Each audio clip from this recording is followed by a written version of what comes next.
Hello guys! Hello! This is for Leo. Welcome dito sa aking channel, Kapalaran 888. Welcome Leo. Alamin natin kung anong messages, vibration, gabay energy para sa inyong lahat. So this is for pink full moon message para sa lahat ng Leo. Okay, ano ba yung message na dala sa'yo ng pink full moon? Wow!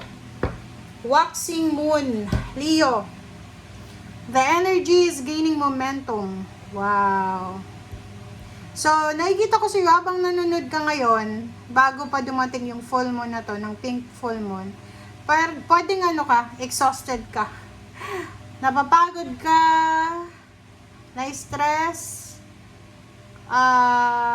yun, parang gusto mo ng bakasyon. So, sinasabi ng bara sa'yo dito na isang short trip, out of town, bakasyon, ay posibleng makakatulong to sa'yo temporarily na ma-relax ka.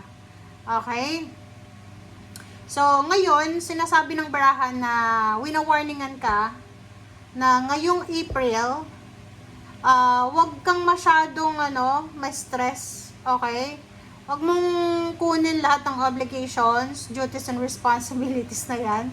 Pag hindi mo naman kaya, kailangan, to kasi, momentum to, equilibrium, kalma, balanse. So, kailangan mong balanse, hanapin mo yung balanse sa mga daily activities mo para ma-maintain mo yung balanse between health, work, and life balance. Okay? So, sinasabi ng baraha, if mayroon kang pera, panahon, schedule a massage, yoga, or pwedeng yung mga grounding, pwede kang mag-visit sa dagat, sa forest, or sa kung saan pa man para ma-relax ka. And after that, sinasabi ng barahan na magiging balance na ang lahat ng pakiramdam mo. Okay? Kasi ngayon, parang nakikita natin na sobra kang pagod. Medyo imbalance Parang masyado kang nakafocus sa trabaho, na wala kang pahinga, parang ganun. Okay. Books 21. Wow. So, nakikita ko sa'yo dito na yun, by the book ka ba? Ayun, parang sinasabi ng bara sa'yo na masyado ka Leo na nakafocus sa obligations mo talaga. So, you need to parang relax. You need to balance your everyday life. Yun yung sinasabi ng bara. Simulan mo siya this April. Na-stress ka, napapagod ka. Hindi ka ba nakakatulog? Ano bang rason kung bakit ka na-stress? Kailangan mo daw ng bakasyon.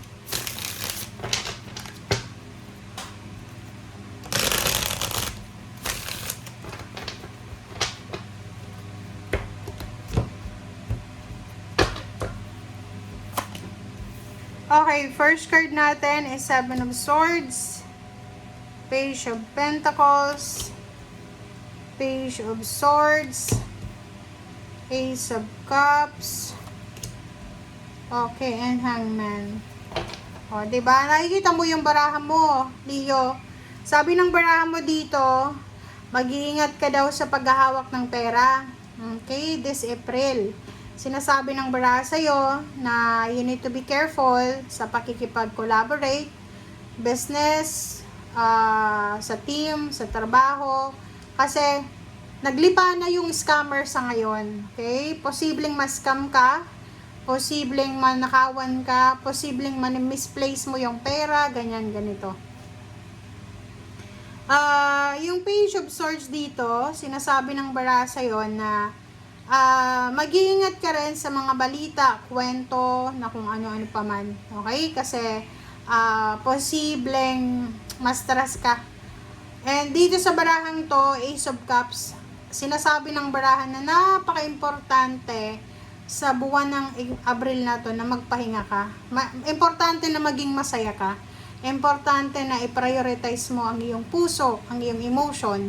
Ihang mo muna yung mga plano mo na yan. Ano bang mga plano mo? Plano mong mag-abroad? Ano ba plano mong magpatayo ng bahay, bumili ng sasakyan, magkaroon ng negosyo? Ihang mo daw muna siya. Even celebration, like gusto mo bang magpakasal, gusto mong ano ba, may mga celebration ka na pinaplano, hindi mo muna matutuloy yan. Okay? Or wag mo nang ituloy. Kasi ang importante ngayon is yung health mo, yung kaligayahan mo talaga na your whole being. Okay? Alright, so let's check. What's the Seven of Swords?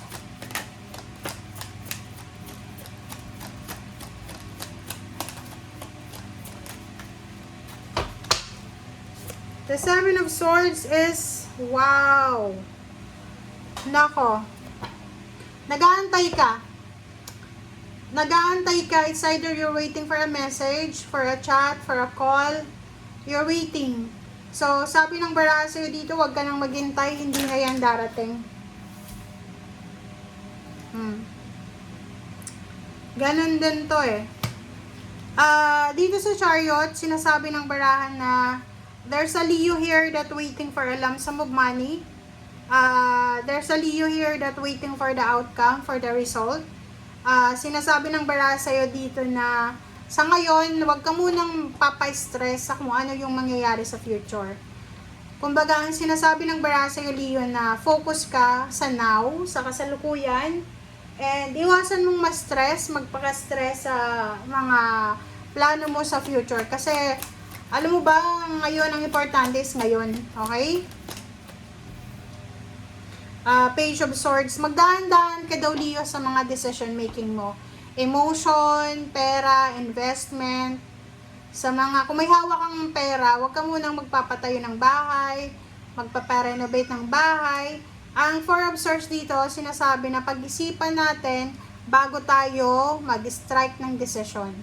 As much as possible, mag-meditate, mag-contemplate, mag-pray. Hanapin mo yung personal harmony and peace mo ngayong buwan ng April. Okay? Wag magpadalos-dalos. Wag kang gumawa ng isang napaka-importante, napakalaking desisyon ngayong Abril. Okay. Hanapin mo kung saan ka magiging masaya. Yung pinaka-focus ngayon. Sinasabi ng baraha sa'yo dito na lahat ng mga plano mo, mangyayari yan kung andyan ka pa.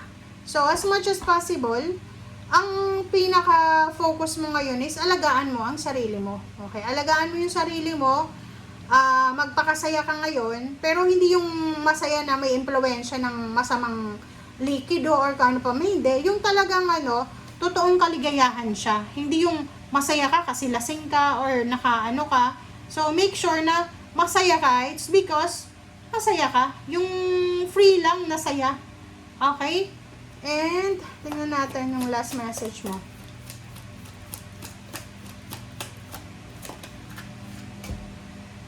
Diba?